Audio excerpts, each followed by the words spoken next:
versus pas prépa, c'est le grand classique des débats d'orientation. Faut-il faire une prépa pour réussir ? Alors, d'un côté, la rigueur, le prestige, la tradition de l'excellence. De l'autre, des parcours plus concrets, plus ouverts, plus diversifiés. Deux chemins, deux philosophies avec évidemment un même objectif, réussir sa vie. Alors, prépa ou pas prépa.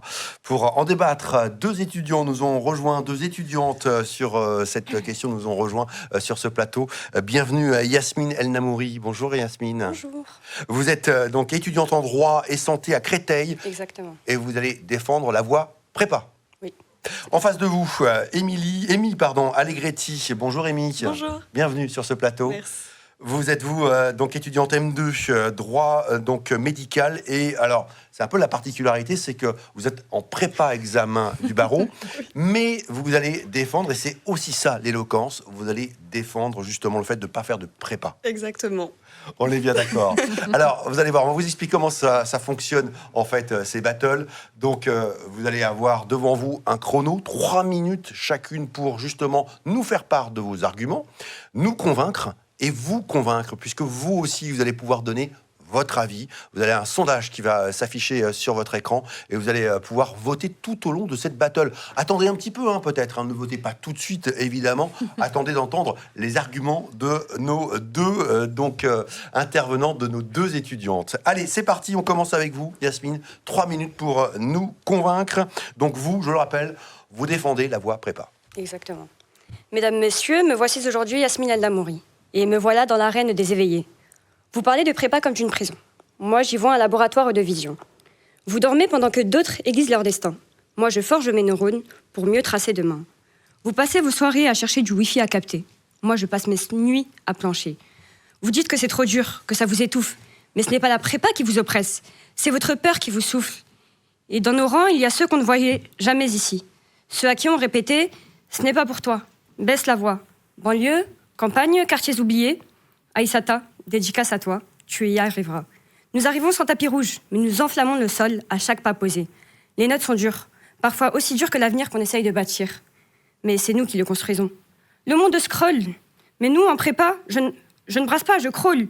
Toujours la tête baissée, pour la relever seulement seulement au bout d'1 heure de nage. Pas de respiration, juste moi et mon cerveau, ma motivation et ma discipline, qui me porteront tout en haut. La prépa, c'est le concept même de méritocratie. Pas besoin d'être fils de député pour y rentrer, pas comme certains fils de chut, qui se contentent de râler. Juste moi et mes cahiers. La prépa n'est peut-être pas une méritocratie parfaite, mais c'est un des rares endroits où le courage dépasse l'origine. Des chansons, j'en ai entendu sur ces écoles de rêve, celles avec les pelouses qui brillent et les portes qui s'ouvrent comme par magie, quand le nom de famille suffit. Moi, mes rêves ont poussé sur du béton. Et pourtant, je fais germer des équations. On parle de mérite, alors regardez-moi monter. Ma réussite n'a pas d'ascenseur, juste des escaliers et de la volonté. La prépa, ce n'est pas un club pour surdoués. C'est une forge pour les déterminés. On ne naît pas champion, on s'entraîne jusqu'à devenir l'évidence. Regardez mieux ma trajectoire. Mes rêves montent plus haut que les tours d'ivoire. J'apprivoise les sommets, je tutoie l'irréalisé. Alors oui, venez dire que la prépa détruit, que la prépa brise, que la prépa c'est trop. Je vous répondrai que le trop d'aujourd'hui, c'est le grand de demain. Quand d'autres brillent parce qu'on les éclaire, moi je brille parce que je brûle. Oui, je brûle de volonté, de savoir, d'avenir. Alors je vous dirai pour finir que même si en prépa j'ai souffert, dans quelques années, préparez-vous à voir les plus beaux sourires et à entendre les plus sombres souvenirs. Bravo Yasmine. Merci. C'est très très bien, bravo à vous. Alors est-ce que Yasmine vous a convaincu ? Attendez un petit peu, on va entendre justement Émie. Émie, qu'avez-vous à répondre à Yasmine ? Beaucoup de choses. C'est parti, top. C'est parti. Mesdames, messieurs, ça va être simple. Imaginez un labyrinthe. Ses haies sont immenses. Ses couloirs sont sinueux. Au centre se cache un monstre. Un peu comme dans le film Labyrinthe. Je ne sais pas si vous voyez, on l'a tous déjà vu, ce film. Beaucoup pensent que seulement y entrer suffit pour être un héros. Mais personne ne parle de ceux qui y pénètrent sans boussole, sans pause, et qui en ressortent épuisés, et certains même, comme tu l'as dit, brisés. Ce labyrinthe, c'est celui des classes préparatoires. Refuser d'y entrer ou choisir d'en sortir n'est pas un acte de recul, mais un acte de courage. Un choix d'autant plus légitime lorsque l'on considère la détresse psychologique qui y règne et qui est évidente. Dans notre métaphore, ce n'est pas seulement un défi intellectuel, le labyrinthe est un piège. Un couloir, c'est une épreuve. Un virage, c'est un risque. Et le monstre, lui, représente le stress, l'isolement et l'épuisement des étudiants. Les chiffres parlent d'eux-mêmes. L'Observatoire du bien-être indique que 39% des étudiants en prépa ressentent un stress important et 25% un stress très important. Donc on me dira que cette étude est ancienne. Je répondrai que le Figaro étudiant a recensé 4 étudiants sur 10 qui présentent des signes de dépression modérée à sévère, souvent à cause d'un manque de suivi psychologique ou des méthodes d'enseignement parfois peu empathiques. Mais les difficultés ne sont pas les mêmes pour tous. Elles dépendent des ressources financières, du soutien familial et de la santé mentale de chacun.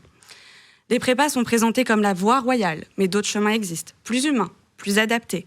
Faire une licence pour accéder à l'ENS, ça ne fait perdre qu'1 an. Alors je me confesse, je suis un très mauvais exemple, mais pas si mauvais que ça.